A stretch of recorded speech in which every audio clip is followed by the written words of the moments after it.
Dr. Len says that the inner-child relationship is the most important relationship in all of being. And that relationship, I want to talk a little bit about how I see it, how I represent it to myself, and when I'm teaching it to others or showing it or using it in therapy, how the model that I'm about to show you, the map I'm about to show you, works best for me and hopefully for them and hopefully for you at the same time. So the idea, the concept of the inner child is that, let's go back to 7 plus or minus 2 bits of information and our conscious mind. So here's our conscious mind. That's the 7 plus or minus 2 bits of information that we have.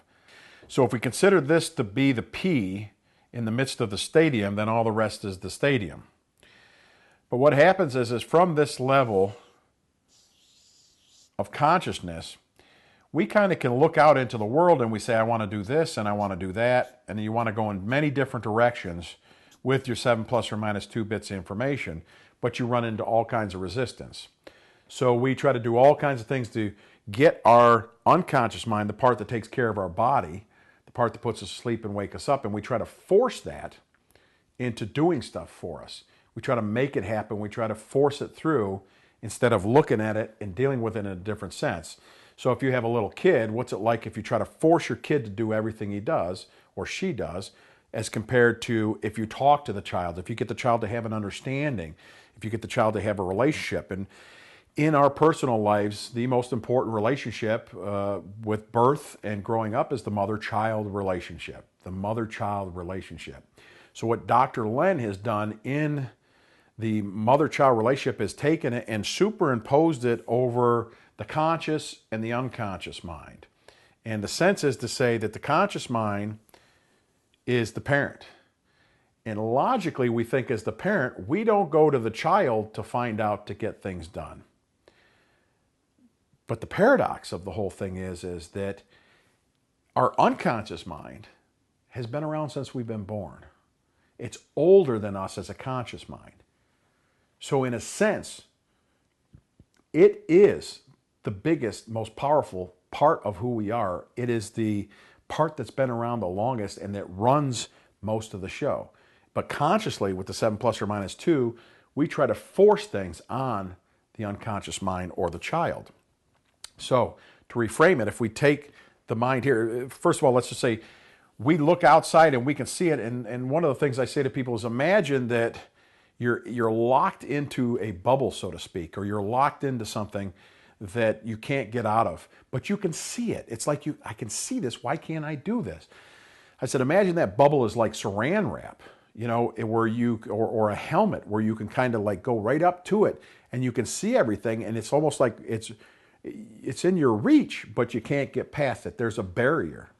And the reason for that is based on the map of the mother-child relationship is the fact that this is like the helmet that we're wearing. We can see all around, or if you can see that figure that's kind of underneath it, imagine that's the helmet. We can see everything that we need to do and we want to do, and we think that because it's clear, because it's the visual and it's there, we should be able to push ourselves through this and get us to do it. The thing we don't think about is we got to bring the rest of us with us. And that part that controls puts us, try to hold your breath for a long period of time. Hold your breath. You can hold it to the point of maybe passing out or you like this. Something takes over and makes you breathe. Consciously, you can say, I'm going to hold my breath till I die. You're not going to do it. Your unconscious mind is going to pass you out and it's there for your security. It's going to take care of you. So we have to look at it to say, even though we think the child is something we should tell it to do and what to do and to force it to do certain things, no, that child has the keys to what we really want. So we have to reframe, we have to rethink the relationship that we have. Think about the tree. Think about the Wesley and Obi with the tree and myself. So what Dr. Len is saying, let's reframe that relationship. And in NLP, there's some techniques that I've been using for years since I've started this that works on a similar basis, not quite exactly, but the mother-child relationship. So then we say, okay, the mother really kind of is going to, in a sense, ask the child what to do and really knows what to do, but the mother has to take the submissive role, the subservient role to the child because the child controls it. So how do we form a relationship without manipulation? How do we form a relationship to get this child, to get this tender child, this part of us that's kept us alive and taken care of us. And whether we like it or not, it does stuff for us. It's done things to keep us here, to get us to the point we are right now, to get our genes and our ancestors get us to the point of having us, and then we grow up and get to the point where we have kids, but we're to the limit. We're the leading edge. We're kind of peeking through this saran wrap, this helmet, to see what's possible for our genes. And something's been doing us right to get us to this point this long.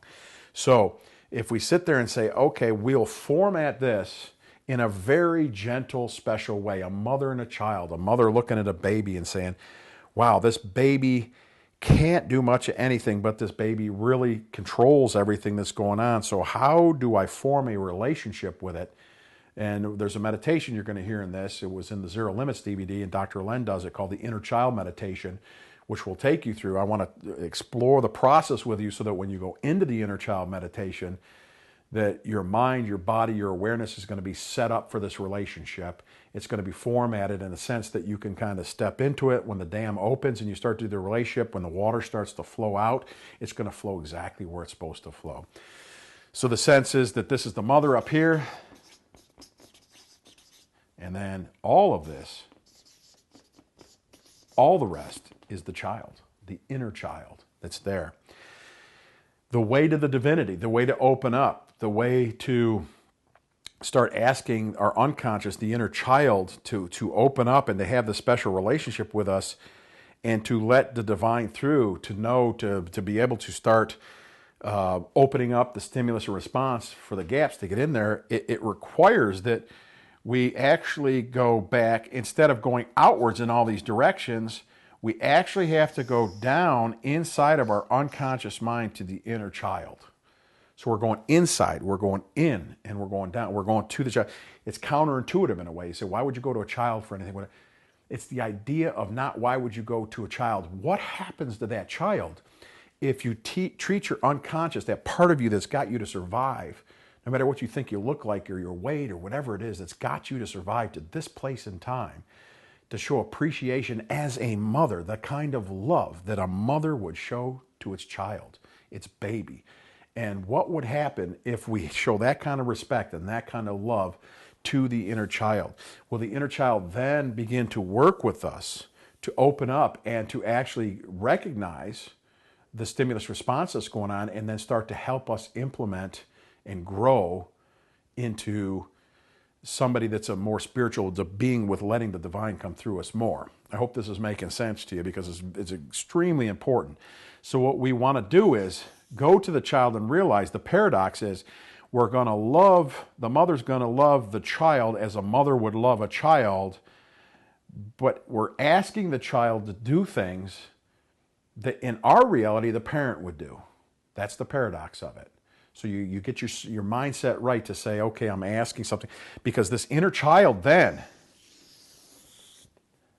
is the one that now, as you look outside into your world, this barrier begins to break, and now you start to go through a whole nother barrier. This is the divinity. The inner child, the direct order, as I get from Dr. Len, is that we have our conscious mind, or the mother, then the inner child to the divine.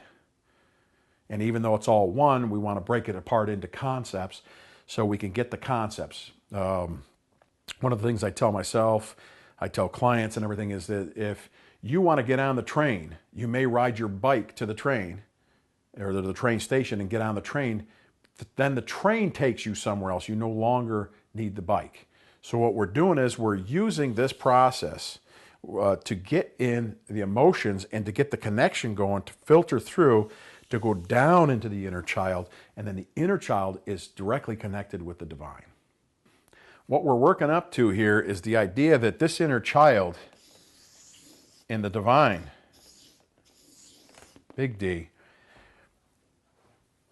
is everybody. This is where it all starts to become one. The separation occurs here from our viewpoint of our 7 plus or minus 2 and our conscious mind. But as we start to get down here, this is where we start to tell that your inner child is my inner child, your divine is my divine. This is where the oneness of what it all becomes. When we go back and we think about the idea of the sleep, when we dream, it's all within us. And all those characters were within us. They were playing this play or multiple plays in our sleep within us. So they're all us.